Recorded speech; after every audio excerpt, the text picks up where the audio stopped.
Bapak Ibu Saudara-saudari yang terkasih, berjumpa lagi dengan renungan percikan hati, Sabda dari Hati untuk Dunia Baru, Jumat 14 Agustus 2020. Bapak Ibu Saudara-saudari yang terkasih dalam Tuhan, Alkitab kita terdiri dari dua bagian, yaitu Perjanjian Lama dan Perjanjian Baru. Perjanjian Lama terdiri dari Protokanonika dan Deuterokanonika, sedangkan Perjanjian Baru bisa dikatakan terdiri dari Injil-Injil, surat-surat, dan wahyu kepada Rasul Yohanes. Nah, fokusnya ada pada kata perjanjian. Mengapa?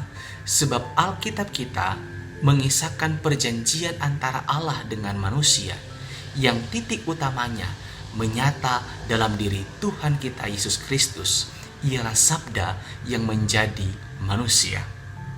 Kalau di Perjanjian Lama, tanda-tanda untuk perjanjian antara Allah dengan manusia itu nyata dalam pelangi, seperti antara Allah dengan Nuh, sunat dalam kisah Abraham, perjanjian Sinai antara Allah dengan Musa.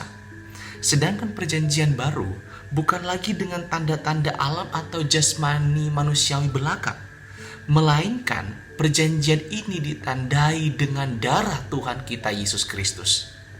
Dalam peran Ekaristi, khususnya pada kata-kata konsekrasi tubuh darah Kristus, kita akan mendengar kalimat ini.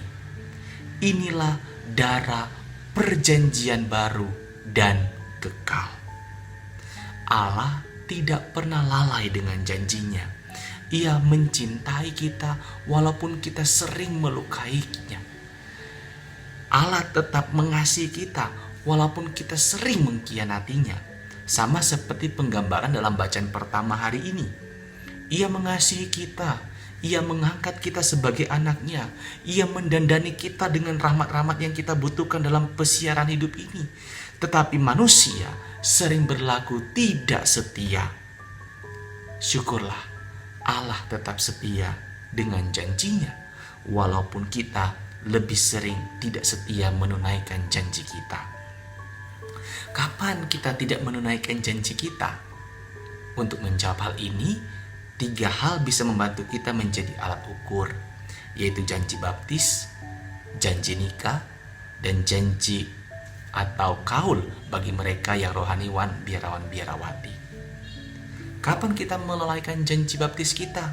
Yaitu saat kita tidak lagi percaya kepada Allah, saat kita menjadi pelaku kejahatan di tengah masyarakat, saat masih percaya dengan hal-hal tahyul, saat kita terlibat dengan hiburan yang tidak sehat seperti judi, miras, drugs, saat kita tidak adil kepada sesama dan menginjak-injak HAM dan martabat orang lain.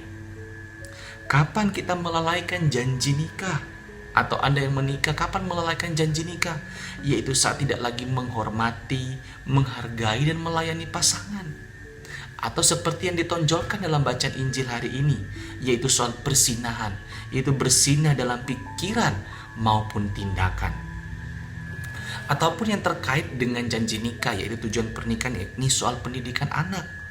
Itu saat keluarga-keluarga membiarkan anak-anak mereka tidak dididik secara Kristiani, dan membiarkan anak-anak mereka diombang-ambingkan oleh rupa-rupa pengajaran yang mengancam jiwa anak-anak mereka. Di saat itulah mereka melalaikan janji nikahnya. Atau bagi mereka yang berkaul, atau seperti saya yang membuat janji imamat. Sama seperti Injil hari ini, para rohaniwan dan biaran-biarawati telah membuat janji tidak menikah demi kerajaan sorga.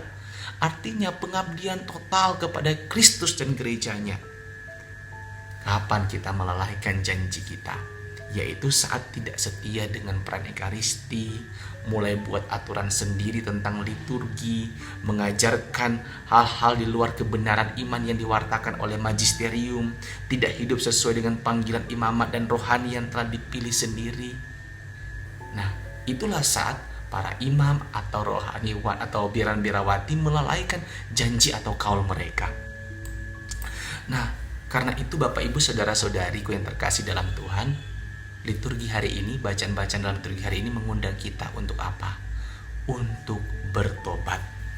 Mungkin kita seringkali melanggar janji yang kita ikrarkan kepada Tuhan, Atau bahasa dalam bacaan pertama, manusia sering meremehkan sumpah dengan mengingkari perjanjiannya. Tetapi Tuhan tidak pernah ingkar janji. Ia mengasihi kita.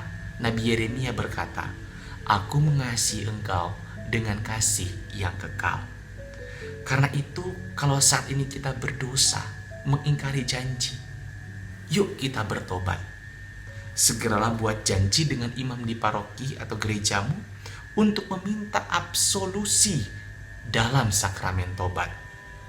Saya suka menutup renungan ini dengan mengutip bait pengantar Injil yang diambil dari 1 Tesalonika 2 ayat 13. Sambutlah pewartaan ini sebagai sabda Allah, bukan sebagai perkataan manusia belaka. Kalau kita berdosa, kalau kita ingkar janji, mari kita bertobat. Tuhan mencintai kita, Tuhan memberkati kita.